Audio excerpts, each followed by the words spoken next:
They say she never left the porch, not once, just sat there wrapped in a sun-bleached shawl, rocking slowly day after day for nearly 30 years. The locals whispered stories when they passed the edge of that crumbling Virginia property, careful not to stop. They said her eyes were glassy, like fogged-over mirrors, staring straight ahead, but not seeing anything at all. But what really haunted them was what she whispered. Not prayers, not nonsense. Just one name, over and over. The same name her brothers had. The same name her father had.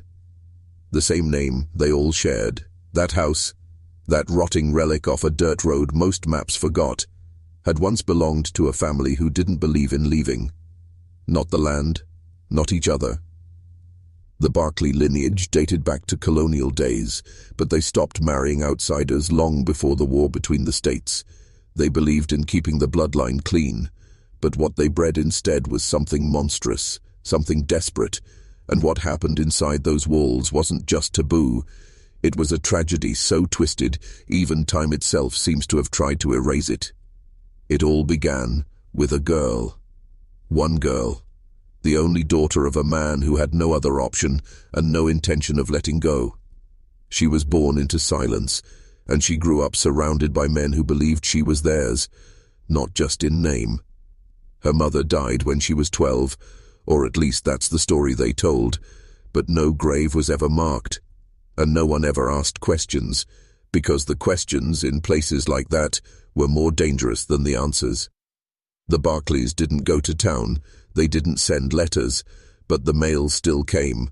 Unpaid taxes, county notices, faded warnings from social workers who never made the trip twice. What went on inside the Barkley home became a kind of rumor that bled into legend. People knew something was wrong, they just didn't know how deep it went. And when someone finally got inside that house, they didn't find a family. They found something else. Something broken. Something that shouldn't have been alive at all. When authorities finally stepped through the door of the Barkley home in the fall of 1981, they weren't prepared for what they saw. Not even close. The walls were the color of rot. The air stank of mildew and something sharper, something animal. Furniture had collapsed under the weight of years, and everything was cloaked in layers of dust and silence. But the silence didn't last. Somewhere upstairs they heard movement, a dragging sound, then the thud of bare feet on warped floorboards. They found her in the corner of a room that barely had light. Her name was Ellen. At least that's what she called herself, though later documents would show that wasn't her birth name. She was thin, almost translucent, with stringy hair down to her waist and eyes that looked through you. And around her neck hung a rusted chain, looped loosely, the kind you'd use to tether a dog. She didn't speak at first, just stared, until one of the deputies asked if she was alone. She blinked, then said, "No, they're still here." What followed was months of investigation, but the truth had been buried under generations of silence, lies, and closed doors. The Barkley name hadn't appeared on any school rosters. No hospital had records of their births or deaths. Even the local census listed them only once, back in 1940. 6 individuals all living on the same property, all with the last name Barkley, and 3 of them were under the age of 10. What authorities pieced together came mostly from Ellen. She spoke in fragments between long spells of confusion and trauma-induced catatonia, but what she said painted a picture more disturbing than anyone expected. The family didn't just isolate themselves, they consumed themselves. Children were born with no documentation, no schooling, no connection to the outside world, and the roles of brother, father, uncle, and husband had long since blurred into something else. Ellen had been shared. From the age of 13, she was passed between her father and brothers as if she were not a daughter at all, but property. Her mother's fate, she hinted, was the same, until one day she went into the ground, and no one ever spoke her name again. That silence, that was the family rule. Speak and suffer. Disobey and disappear. By the time the last Barkley man died of illness in the mid-70s, Ellen was the only one left, but not alone, because she'd had children too, and none of them ever left the house. They found the children in the basement. There were 3 of them, or at least 3 that were still alive, no birth records, no school enrollment, not even names in the legal sense, just 3 pale, thin bodies crouched in the dark like shadows with bones. The oldest was maybe 16, but his eyes were like a newborn's, wide, uncomprehending, empty. The other 2 didn't speak at all. They hissed. One crawled on all 4s, his limbs malformed, as if his body had given up halfway through trying to be human. Doctors later confirmed what everyone already feared: severe congenital defects, bone fusions, missing teeth, distorted skull shapes. Their DNA, when tested, was so genetically similar that the lab assumed an error. But it wasn't a mistake. These children were the product of generations of incest. Multiple overlapping lines of parentage and sibling breeding had collapsed the Barkley genome into something fragile, something fractured. And Ellen, she still called herself their mother, but also, sometimes, their sister. No one knows how many children were born in that house before authorities intervened. Some were likely buried behind the property beneath makeshift crosses that had long since rotted away. Neighbors recalled strange sounds in the woods, the occasional glimpse of figures darting through the brush. One man swore he saw a girl, no older than 5, with hair like straw and eyes that didn't match, staring at him from the trees. But he didn't go after her. Nobody ever did. Ellen claimed the basement wasn't always for sleeping. That years ago, it had been the punishment room. She said her father would bring her down there, tie her to the support beams, and leave her for days. Sometimes, one of her brothers would sneak her food. Other times, he'd stay. There were no lights, just old nails in the walls, rusted tools, and the smell of earth, the key, and of smell that clings to skin and never quite washes off. She said she learned to listen to the footsteps, to know who was coming by the way the floor groaned above. Heavy meant her father, light meant her brother Michael, limping meant her uncle, the one who told her she was special. That word, special, it came up a lot in her interviews. She said they all used it, said it made the hurting feel like love, said it made her believe this was how families were. By the time help came, her reality was too far gone to salvage. The tragedy of the Barkley family wasn't just in what they did. It was in how they were allowed to do it for so long, unnoticed. Forgotten by design. The county records office admitted their files had gaps. The sheriff's department claimed they'd sent officers before, but the roads were impassable during heavy rain, and besides, it wasn't a priority. They're just hill people, one deputy was overheard saying. They keep to themselves. And so they were left alone, left to rot together. But rotting is a slow thing. It doesn't happen all at once. It creeps, over generations, over bloodlines, over moral decay that becomes custom. By the time anyone heard Ellen's story, the damage had already become legacy. And legacy in that house meant inheritance through suffering. No will, no money, no name worth carrying forward. Only scars passed down like heirlooms. Bruises where rings should have been. State custody took the children. They were placed into a secure medical facility where they'd live out the rest of their lives in observation. None of them ever learned to read or write. None of them spoke more than a few scattered words. They reacted poorly to bright lights, to loud noises, to any change at all. One flinched every time a man walked into the room. Another clawed at the walls when left alone too long. Ellen was moved to a psychiatric unit after her initial interviews, but she never adjusted. She'd sit by the window mumbling to herself. Her favorite phrase, the one nurses heard the most, was this. He said I was the key. He said the blood would keep us whole. When asked what that meant, she smiled for the first and only time. They shared me, she whispered, so we'd never be apart. Investigators looking into the Barkley land found old journals hidden in the attic, mostly faded, water-damaged, almost illegible, but one entry stood out.